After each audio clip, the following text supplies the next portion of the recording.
Yes, I hope you can hear me again, right? And the screen is visible?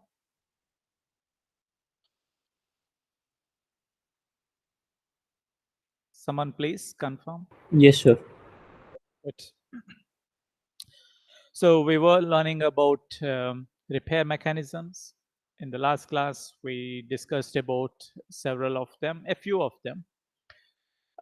In the previous classes, we learned about replication errors and how mismatch repair circumvents or actually rectifies all those replication errors, and that's repair mismatch repair mechanisms.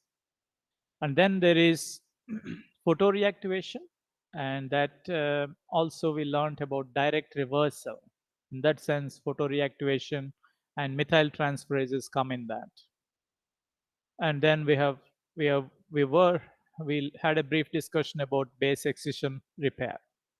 So in today's class, we will have a quick review of a few, and then we will proceed to the next ones.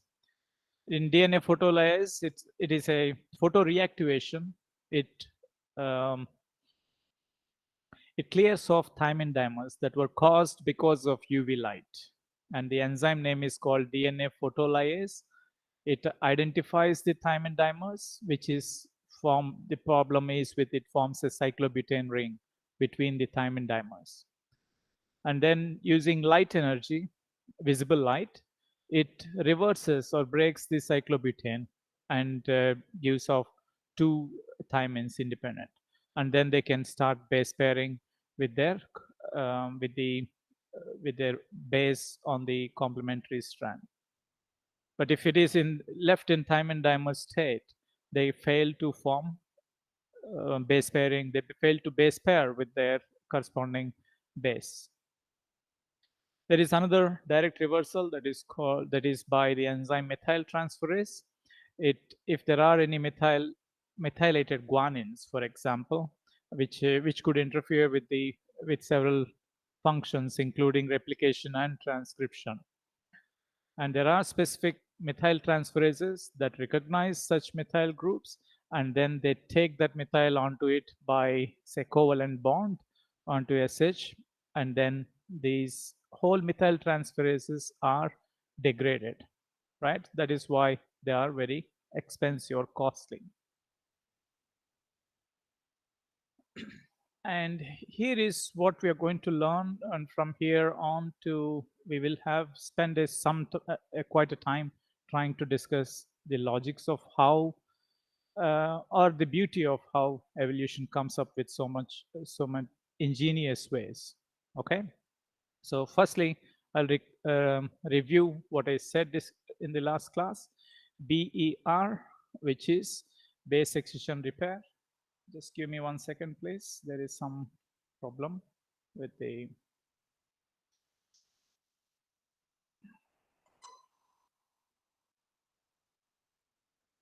Just give me a minute.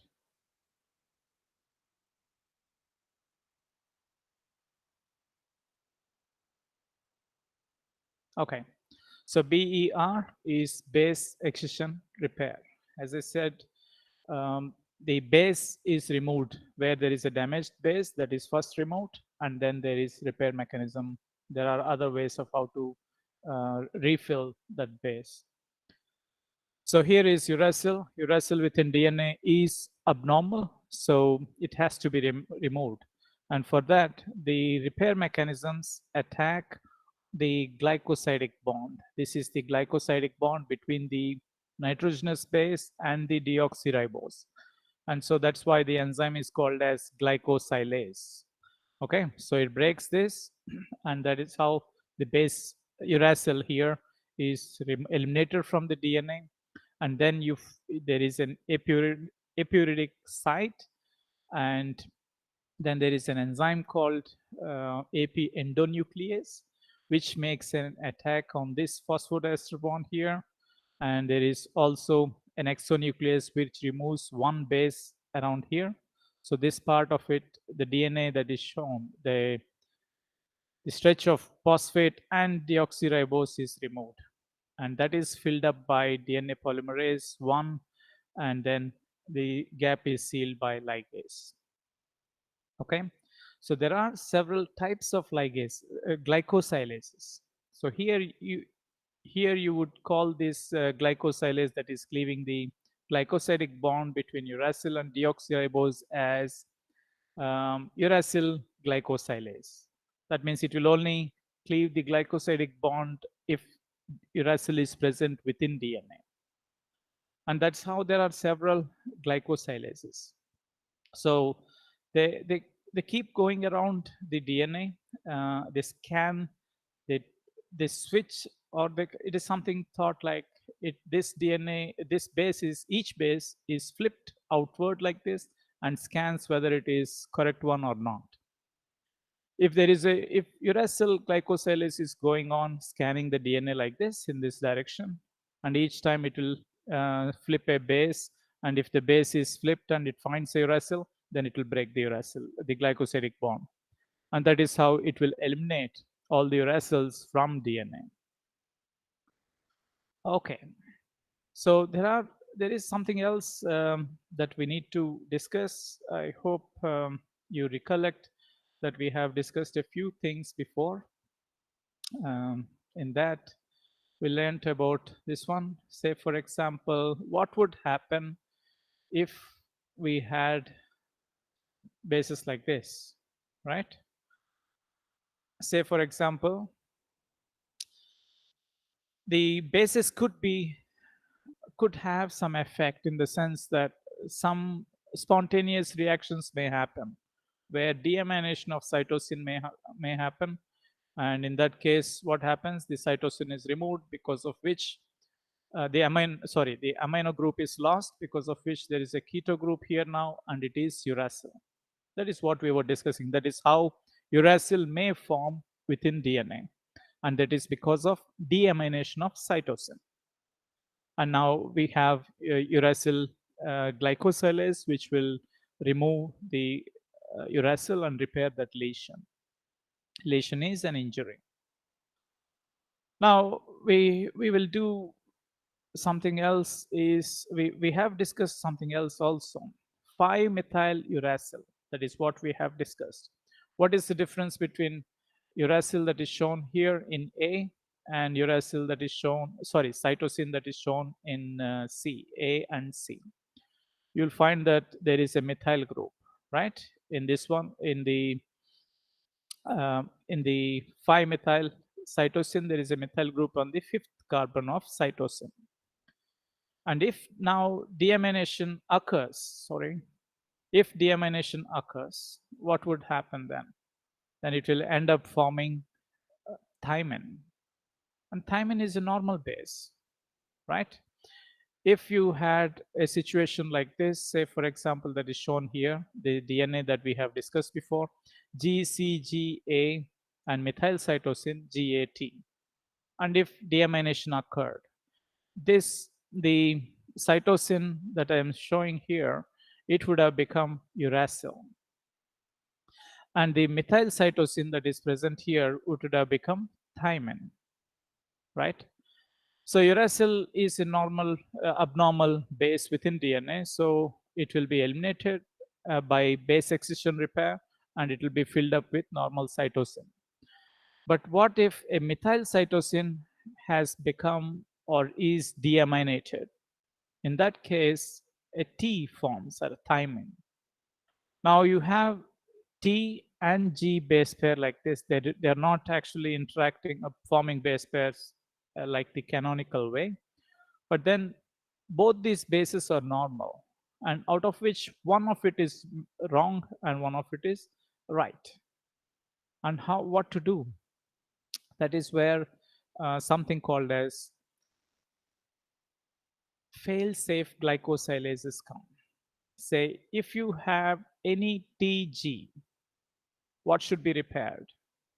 You should always repair the thymine. How did thymine end up there? So I will just write a DNA. Okay, this was cytosine, and you had G, and so on, right? And this cytosine must have been say it was a methylated cytosine, and because of deamination, it becomes Now it is T, and you have G, out of which T is the abnormality. The thymine here is actually the thymine that is deaminated methyl cytosine. So fail-safe glycosylases. If these fail-safe glycosylases are, anytime they find a TG base pair like this, what they do is they will only delete the T, right? That's the evolutionary process has come up with such a it is fail-safe in the sense it knows it kind of, I'm using anthropomorphism here. It is like the system knows that if T and G are found, that means the T is the abnormality and that should be eliminated. Okay, and then the repair mechanism using again, it is by BER. Only thing is the glycosylase is different now. Here it is a fail-safe glycosylase, which is going to look at the whole, what is the base pair here, and if it is a TG, then T should be eliminated, not G. Imagine if G was eliminated, what would have occurred? Say this has changed to T, and if you are eliminating G and putting A, you're creating a transition mutation. Instead of repairing, you're actually establishing a mutation.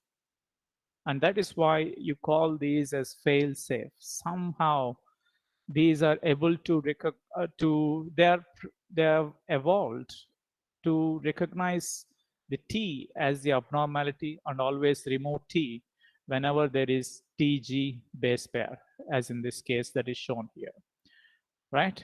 T is eliminated, and now the base, when it is filling up, it will fill up with cytosine. So that is the normal one, right? Similarly, there are also different other fail-safe glycosylases like OXOG-A. I think we discussed also about it in the previous class. OXOG is a can base pair with adenine. Okay, and if you say, for example, this is even more ingenious in the sense that you have OXO-G, oxidized guanine, and it is base paired with adenine. Just chemically looking at it, which one do you think is the abnormal one? This is the abnormal, the OXO-G, this oxidate, the keto group on guanine is the abnormal one, right? Just by the chemical composition, we can say that. But these fail-safe glycosylase, actually, if you keep on looking at it, what happens, we will see in the next slide. So here is a GC base pair. Yeah, keep focus on that. And because of oxidation, the guanine is oxidized.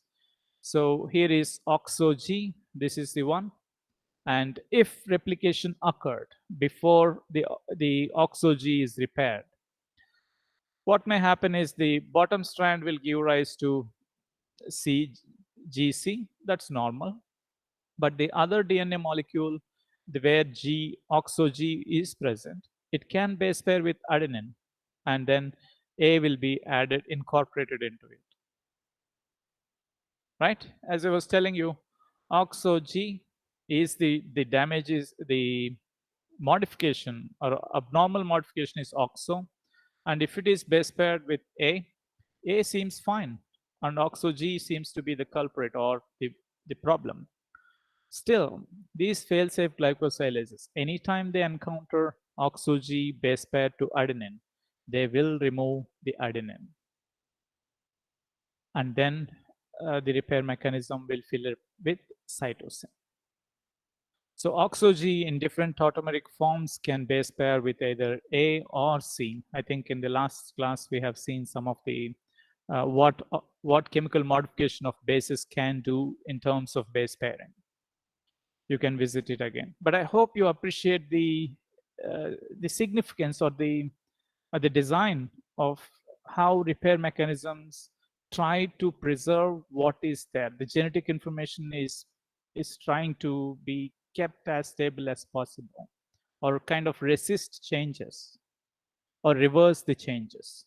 Okay, this is one of these fail-safe glycosylase are one of my favorites, because it's difficult to envision how such a complex mechanism has evolved. Okay.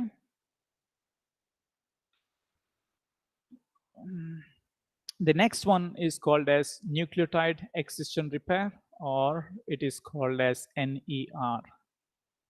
Okay. You have to also remember or understand this one thing. We are a body of cells. We have some trillions of cells. And in each of them, you have genetic information. And in each of them, there is constantly some change happening. And in all of our cells, we have these repair mechanisms, and they are reverting it to the actual genetic information.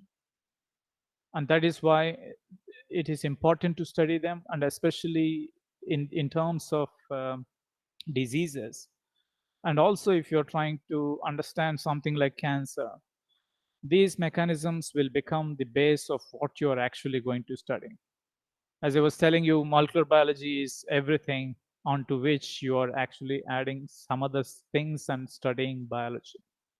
Okay, molecular genetics is the science of information. Okay, only that we are studying in how it is happening in biology, and in that repair mechanisms plays a big role.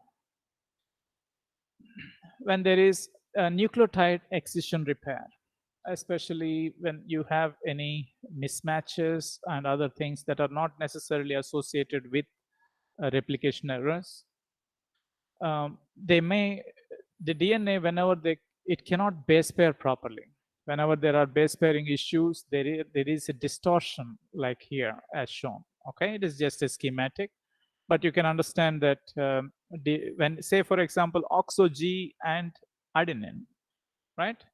G guanine has uh, two ring structures. Adenine also has two ring structures. Both are purines. They're certainly not going to fit in within the diameter of the DNA, isn't it? So anytime there is because of spatial constraints or because of mismatches, in the sense the base pairing issues, there will be distortions within the DNA. And that is where many repair proteins actually recognize those distortions, and then they act on it. Some of them keep scanning through all the DNA, and wherever they find some damage, they will repair. So NER is something, nucleotide excision repair. So if there are any kind of damages, distortions are usually there. And then you have a complex called UVR-AB. It's a tetramer, and along with when it's bound to ATP, it recognizes the distortion and they bind here. And once they bind it, UVRA is released out, and now UVRB distorts the DNA, something like this. So there are more number of hydrogen bonds that are being broken between them. And then there is another protein called as UVRC, which binds to which interacts with the UVRB, one of the subunits, and it interacts something like this. I hope you can see it enough. If you have the textbook with you, you're more than welcome to have a look at that too. So here is the UVRC. It's a loop with two domains, and it makes a nick on either side of the distortion, on the 5' side and on the 3' side.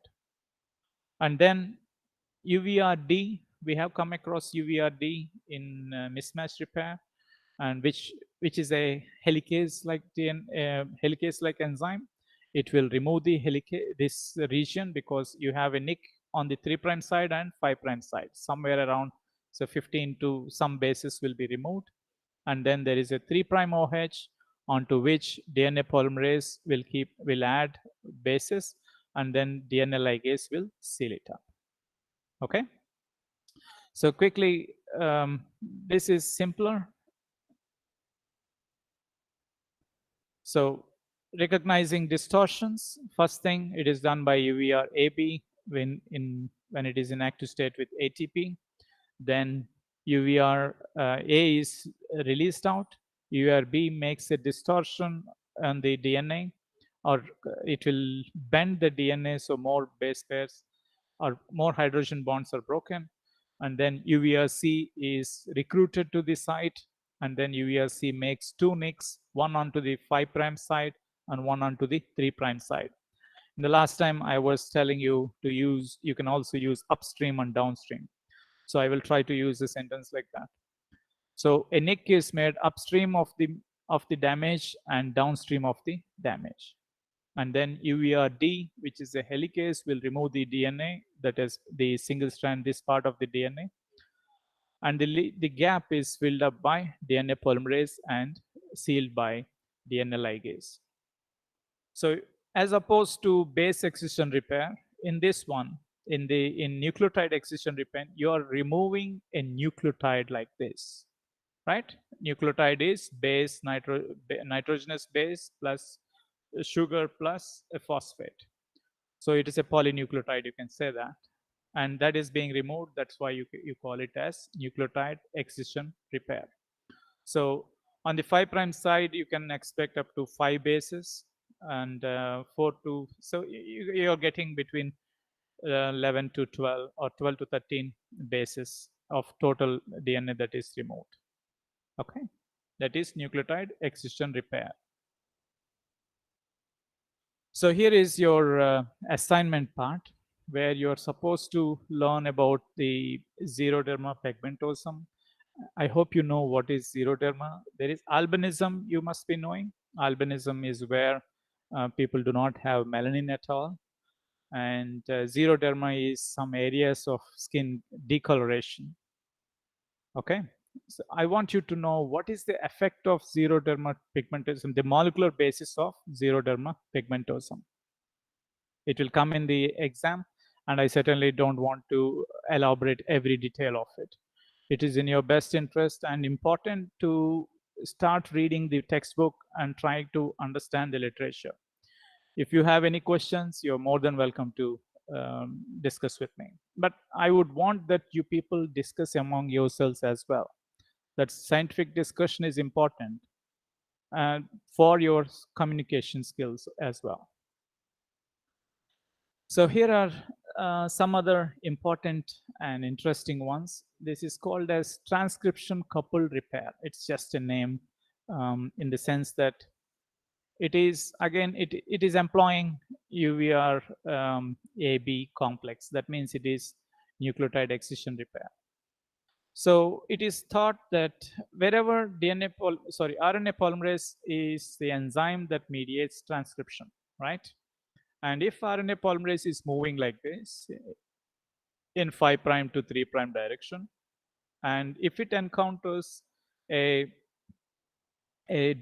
problem like this, some issue is there, some distortion is there, then RNA polymerase will stop and will release off.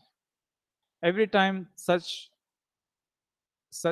abrupt termination of transcription occurs, then the NER proteins are recruited to that site. Because if RNA polymerase stopped, that means there is a problem there, unless it is a normal terminator. That we will learn when we are reading about transcription. For the moment, you should just try to remember that transcription, if it is abruptly terminated, that means the DNA must have had some problem there. And that is when in those abrupt termination, NER proteins are recruited and the damage is cleared off. Okay, that is called as transcription coupled repair. This is, I think I introduced to this name, translation DNA synthesis, TLS. This is when we were discussing about replication. I will try to take a bit of time, and I was talking to you about DNA polymerases, right? We have so many different DNA polymerases just in E. coli. We have DNA pol 1, right? Pol 1, pol 2, pol 3. And we also have, if you remember in the table, the bottom it is written pol 4 and pol 5. Pol 1 has 3' to 5' exonuclease activity, 5' to 3' exonuclease activity. All of them, of course, have polymerization activity, so we don't have to discuss that. And pol 1 is involved in many of the repair mechanisms. Processivity is less. Pol 2 is also in the same repair mechanisms.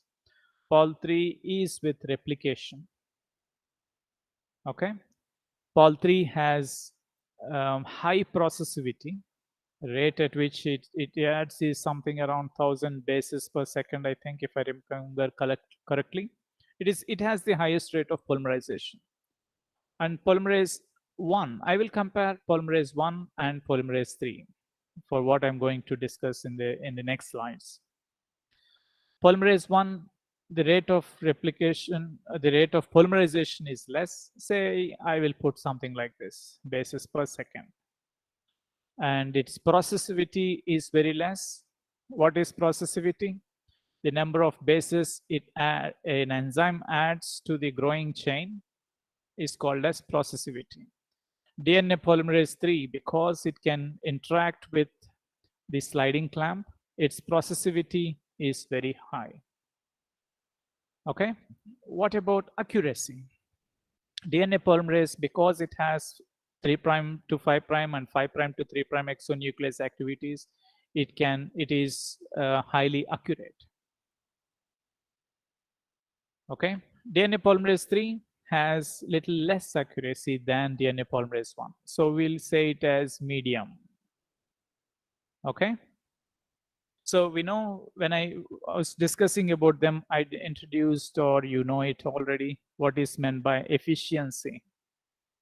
Efficiency is speed and accuracy, or you can call it as fidelity. Okay, efficiency is speed and accuracy, how fast you can do and how accurately one can do. The problem is when we try to do it very fast, the accuracy often goes down. Right? This is applicable to majority of us as well. When we try to do something very fast, then we become then there is a possibility that we make errors. What about polymerase 4 and 5? They are involved in repair, okay, both of them, and their rate of polymerization is very low. Okay, 10 base per second. I'm just giving random numbers, okay, just to indicate that they are the rate of polymerization is very less. That means they're very slow. And what about processivity? They have negligible processivity. They cannot add more than 5 to 10 bases per 10 bases, and they will dissociate. Processivity is also very low. What about accuracy? Accuracy is kind of zero. You can think of it like that, the lowest accuracy. Okay, if we find a person who is slow, does no stamina, that means it is equal to saying processivity.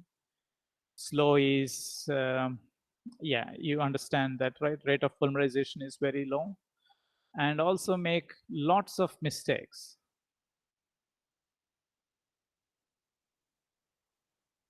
Right? If you find any person like this and you want to, would you give him or her a job? You would certainly not give a job like that, isn't it?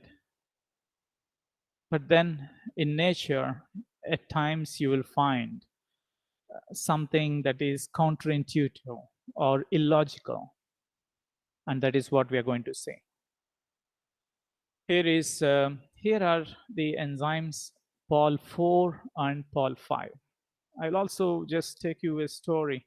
Say, for example, there is an individual. Okay, this individual has to finish a job, or should cross the bridge. Okay. And sorry, yeah. And there is another individual similarly. I'm just making up a story while I'm teaching. Let's see if it works out. And this person also has to cross the bridge, cross the road, and reach the other point. This is where they have to go. There is only one problem. If this person moves to a different onto this location, what would happen is that person would lose. I will just erase one part of it so that it's easy. Just one is fine. So if this person travels to this, or while traveling, that person will lose a hand or both the legs. Say the person becomes half. What should this person do? It is like in this way, if a person is losing all the both the legs, it's a pain, a life of pain, isn't it? You have to be dependent on somebody. Assume there is no technology and all this at this stage. It's a pain. Who would want to live a life of pain? But then what is the cost? You don't want to have that pain, and then there is only one way, is to die, right? There is no otherwise, there is no way. You can assume that there is a big lion coming here or something like that. Okay, take that, that's a bad looking lion, but just take it that way.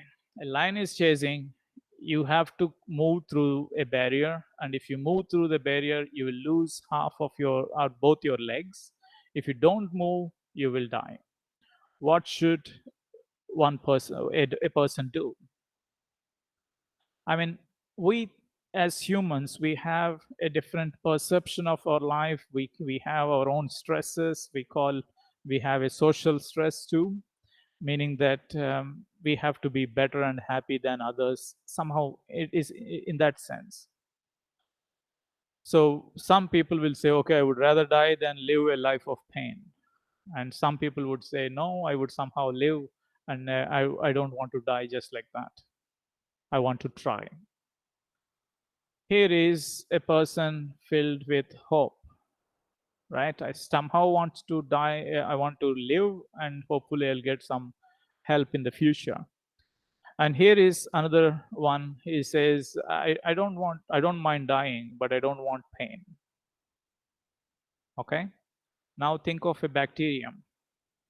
Bacterium has its DNA damaged, severe DNA damage. Okay. I will, that will also come in the next slides, but I won't want to do like this. TT, thymine dimers have formed. Okay, this is a thymine dimer. And DNA polymerase was synthesizing, and then it stopped because these thymine dimers are unable to add anything here because they do not hydrogen base pair. So DNA polymerase doesn't know what to add. It has a problem because it has to be accurate. It is an inbuilt system for it, that it has to be accurate, and otherwise it cannot add randomly anything.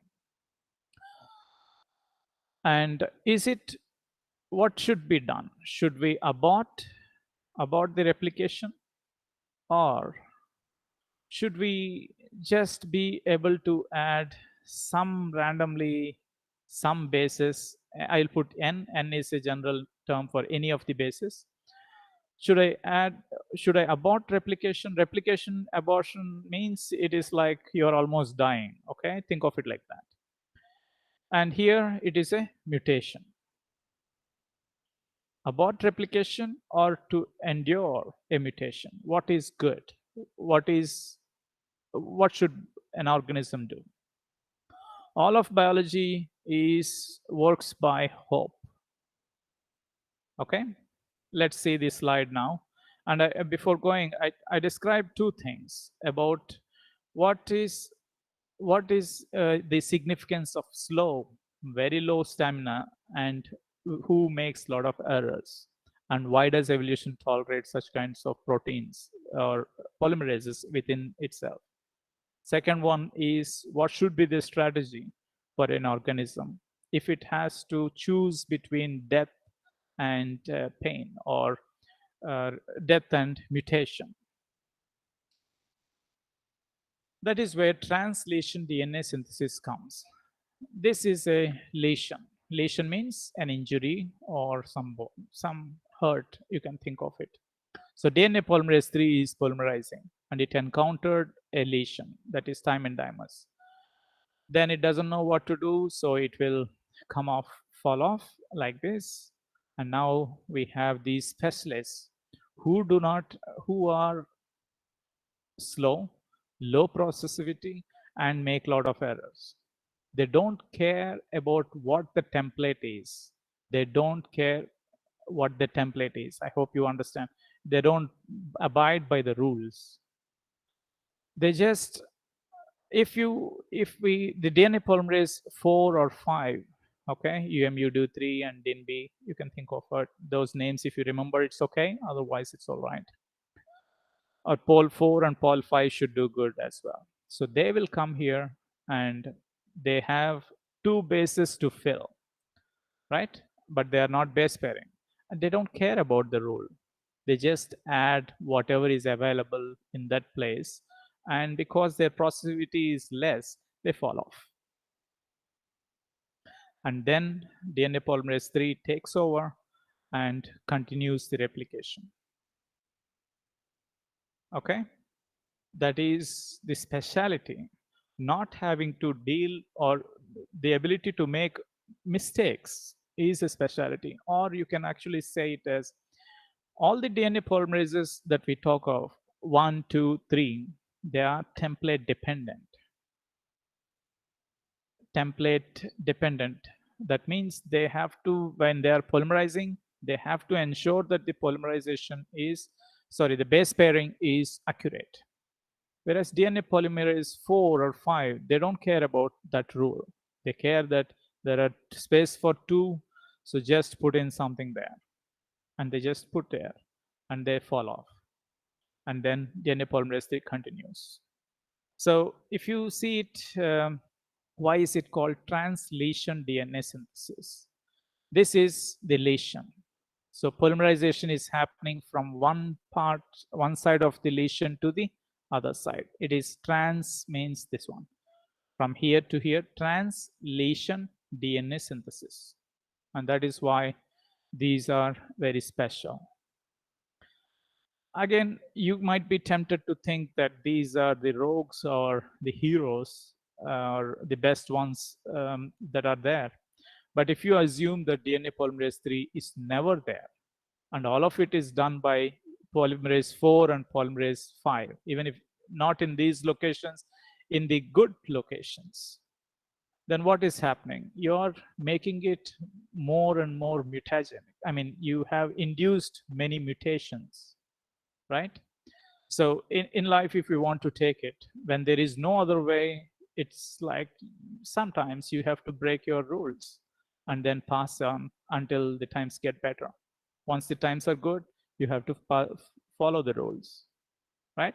If we didn't follow the rules anywhere, all over this place, then we are all going to damage ourselves and our whole society too. I hope you understood the beauty of evolution. And these are some of the enzymes, my favorites, like fail-safe glycosylases. These are also Pol 4 and Pol 5 are also very interesting enzymes. Okay, mammalian. This is called non-homologous end joining. Maybe we will learn about it when we are doing homologous recombination or site-specific recombination. But quickly, so DNA can be damaged, and when you have, especially in eukaryotes, when they break up like this, that is called double-strand break. Okay, 2 strands are broken. And in eukaryotes, especially in the mammalians, you have certain proteins that recognizes these ends. They're called as Ku7080. And then they attract several other proteins like DNA PKCS and Artemis. and then they will bring in recruit further the proteins like ligase 4 and so on, and they will repair these and these broken ends. What you should remember is when there is something is broken, there will be some loss of bases in these ends, and when we seal it up, right, when these enzymes seal it up, there will be some changes in the DNA as opposed to what should have been there. We will discuss these things in when we are discussing about homologous recombination. I mean, there is a whole repair mechanism that is associated with homologous recombination. I would rather, I will go, this is, I want to say something. I hope you heard something called as source response, which people say it is save our soul or signal of stress and so on. There are names given to it. This is in continuation with translation DNA synthesis. Okay. So when there is severe damage, especially say there is E. coli, I'm talking now about E. coli, and there is severe and continuous UV radiation, then what will happen? The whole of the genome, in all of the genome, you will have multiple lesions, something say like thymine dimers, right? In that case, you should somehow be able to activate your whole repair mechanisms at a time, and that is called as source response. You're now saying, okay, this the damage that has been done to the genetic or genome is very severe, and we should do something about it and have a upheaval kind of response to the drastic damage that has happened. That is done by two enzymes. One of it is called as LEX-A, and the other one is called REC-A. So I hope you will try to understand it. If not, it's all right. We will discuss it in the next class as well. So let's say these are the repair genes and many other genes that are involved in recombination and so on. They have promoters, and these promoters also have some areas called as operators. On those operators, a protein called LEX-A.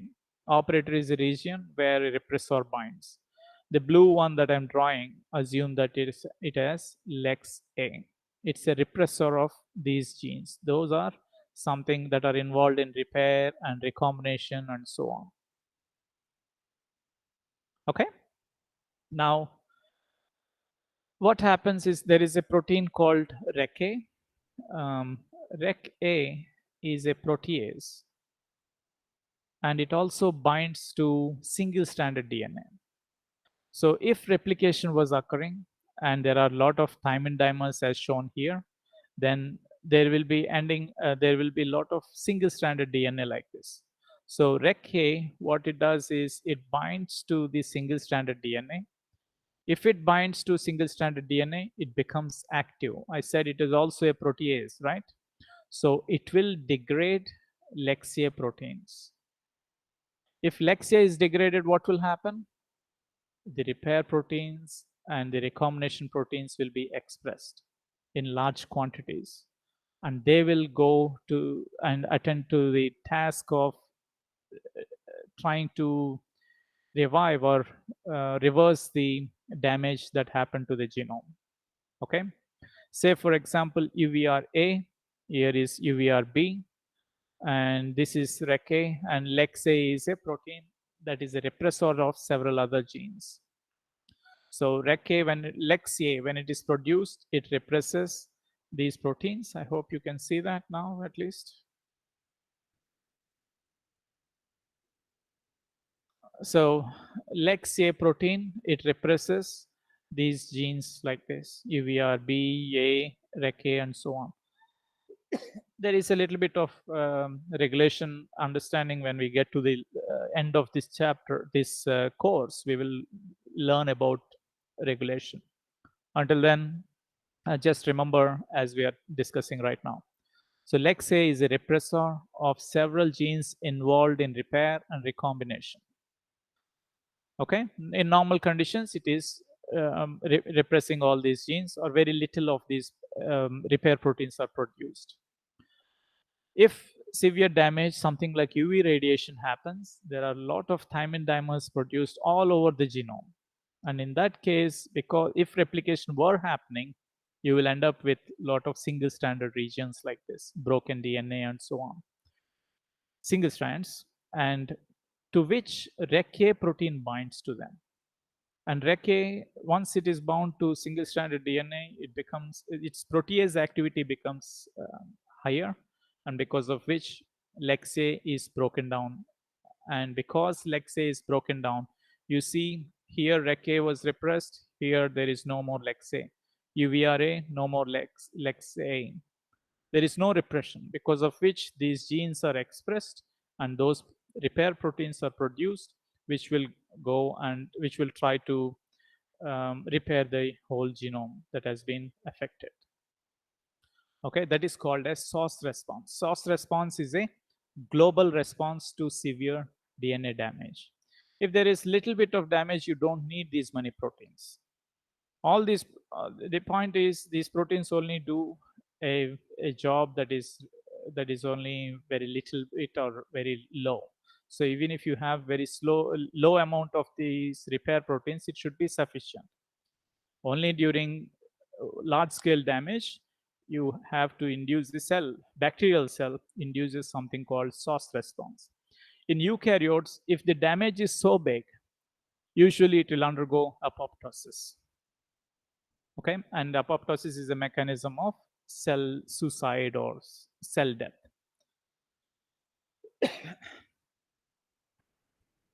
Okay, here is the assignment that I was telling you all through the course, and in the last 2-3 classes I discussed. Majority of the repair mechanisms that we discussed are of prokaryotic, and there are eukaryotic counterparts. You are supposed to study them. You're more than welcome to raise questions, but I want that you read the textbook, and that is very essential to me. You read it from soft copy or hard copy, you have to read it. That's up to you. And there are several diseases that are associated with the repair mechanisms. Either the diseases can occur, genetic damage could occur because of lack of protection. So protection is given by, say, from external sources. Melanin protects the genome, assume like that, okay, DNA. And there is, diseases can occur because of two things, either lack of protection or insufficiency of repair, or any mutation in the repair itself. If a gene that is mutated, that is a repair gene that encodes the repair protein, is mutated, then there is a deficiency in repair. That means change all the assaults, physical or chemical assaults that happen on the genome are more likely, the occurrence of mutations is very high. Either if you don't have melanin, for example, or we don't have repair mechanisms. In either case, it will lead to diseases. And that will, there must be 1 or 2 tables. Have a look at it, and that should be fine. Okay. In the next class, we will discuss about we will discuss about homologous recombination, I think. I hope you understand DNA damage. We have learned about hydrolysis, deamination, and so on. Chemical damage can happen, oxidation, alkylation, thymine, radiation, thymine dimers like that. Base analogs, we learned about intercalating agent, about etherium bromide, especially in this. And we have learned about mismatch repair, direct repair, direct reversal. In that case, we have studied photoreactivation and direct reversal using methyl transferases. We learned about base excision repair. We learned about nucleotide excision repair. We have also discussed about SOS response. We have discussed about translation DNA synthesis. We have also discussed about transcription coupled repair. Okay. We have also learned when we base excitation repair, we learned about glycosylases, most importantly, fail-safe glycosylases. And for the assignment, I have extended the day by 1 day. So I hope you will be able to submit the assignment on time.